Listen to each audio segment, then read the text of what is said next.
آی پی ایل چې کله په 2008 کال کې پیل سو، د هند سوداګرو د بالیووډ ستورو 223 میلیونه ډالره د اتو لوبډلو په پیرودلو پانګونه وکړه او 15 کلونه وروسته د دې برانډ ارزښت دومره لوړ سو چې یوازې د ګجرات ټایټنز په نوم لوبډله په 240 میلیونه ډالره یو برتانوي شرکت رانیول. دا چې دغه او دې ته ورته شرکتونه پر یوې لوبډلې دومره زیاته پانګه کوي، د دومره زیاتو پیسو ګټه څه ډول لاسته راوړي؟ آی پی ایل څه ډول تجارت دی؟ او د لوبډلو مالکان، لوبغاړي، شرکتونه او رسنۍ له دغه لیک څخه چې هر کال زیاتو کم 2 میاشتې دوام کوي څه ډول او څومره پیسې ترلاسه کوي او د هند هیواد او کرکټ بورډ ته یې څومره ګټه رسیږي، په دې ویډیو کې وګورئ.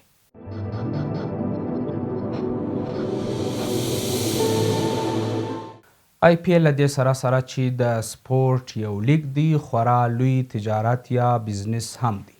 د هند د کرکټ بورډ په وینا آی پی ایل اوس د سپورټ په نړۍ کې تر ان اف ایل وروسته دوهم ارزښت لرونکی لیګ دی چې په 2023 کال کې د مارکیټ ارزښت تر 10 بلیونه ډالره واوښتی.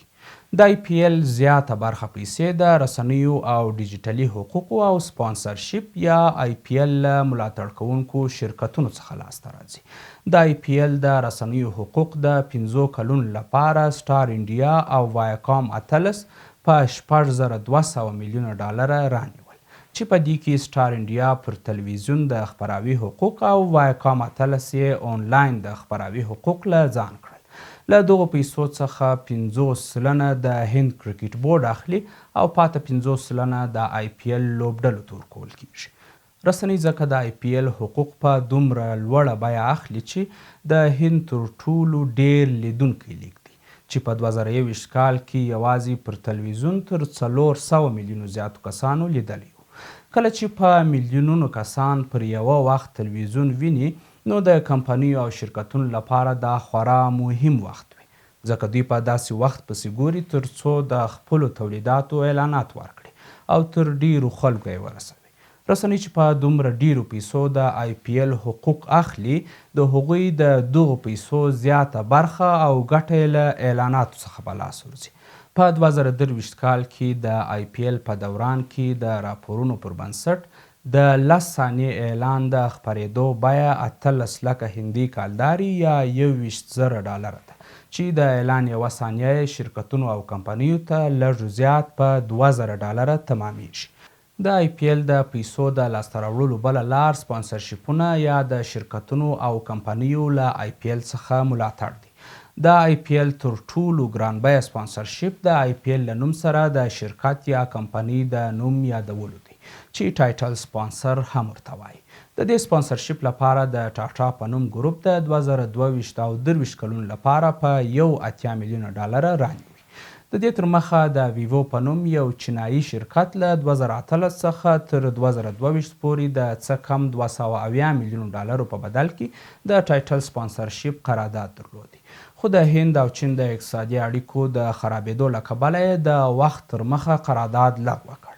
د ویوو شرکت د هند کرکټ بورډ ته تر وخت مخکې د قرارداد د لغوه کولو لپاره څه زیات 55 میلیونه ډالره ورکوي. اوس په آی پی ایل د 2 کلونو د ټایټل سپانسرشپ څخه 114 میلیونه ډالره ترلاسه کوي چې تر نیمې زیاتې پیسې به یې د هند کرکټ بورډ اخلي او پاته به یې د آی پی ایل لوبډلو ته ورکول کیږي. له ټایټل سپانسرشپ سره آی پی ایل له آفیشل سپانسرشپ په نوم د ملاتړ کوونکو څخه هم پیسې ترلاسه کوي. دا هغه سپانسر کوونکي دي چې د آی پی ایل د سیالیو پر وخت به د لوبغاړي په بیلابیلو برخو او د لوبغاړو پر لباسونو اعلانات وي. د دغه سپانسرشپ لپاره آی پی ایل د 6 شرکتونو سره په 25 میلیونه ډالره قرارداد کړی دی. همدارنګه آی پی ایل د لوبڅار سپانسرشپ هم لري. په دې سپانسرشپ کې د شرکت اعلان د لوبڅار پر لباس لګیږي. دغه سپانسرشپ د پی ټی ایم په نوم یو شرکت د 15 کلونو لپاره په 3.15 میلیونه ډالر اخیستی.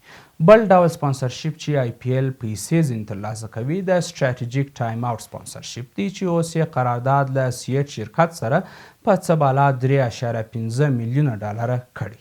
آی پی ایل او لوبډلې د لوبو له ټکټونو څخه هم پیسې لاسته راوړي. هره لوبډله کورنۍ او بهرنۍ لوبې لري.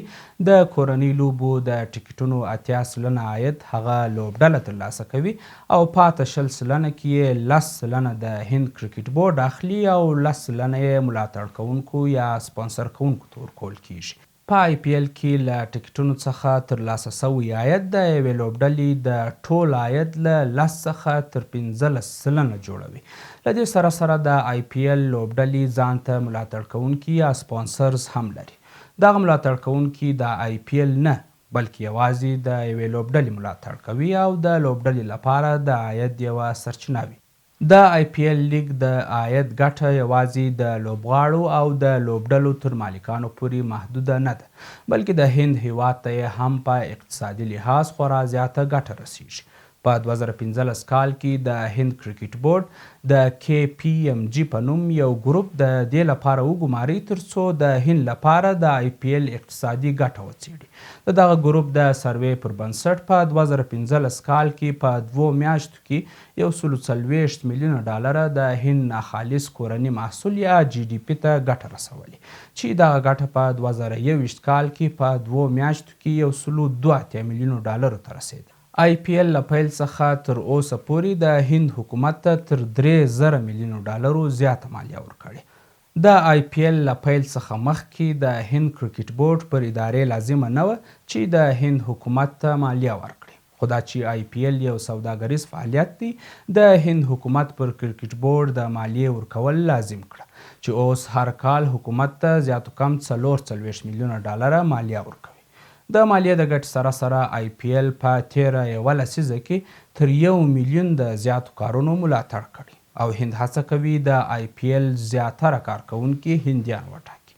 دا چې آی پی ایل یو نړیوال لیګ دی او نړیوال لوبغاړي پکښې لوبیږي، له دې کبله یې د هند پر سیاحت هم خورا زیاته اغیز کړی. د آی پی ایل پر وخت زیات سیلانیان له نورو هیوادونو څخه د دغه لیګ د سیالیو د لیدلو لپاره هند ته ځي. د کاکس اینډ کینګ د یو لوی سیاحتي شرکت په وینا چې د آی پی ایل پر وخت د دوی په عاید کې 10 سلنه زیاتوالی راځي.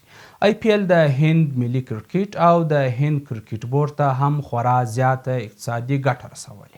یو وخت د هند کرکټ بورډ د هند حکومتي تلویزیون دوردرشن ته 500,000 هندۍ کالدارې ورکولې ترڅو د هند ملي لوبې پر دغه تلویزیون خپرې کړي.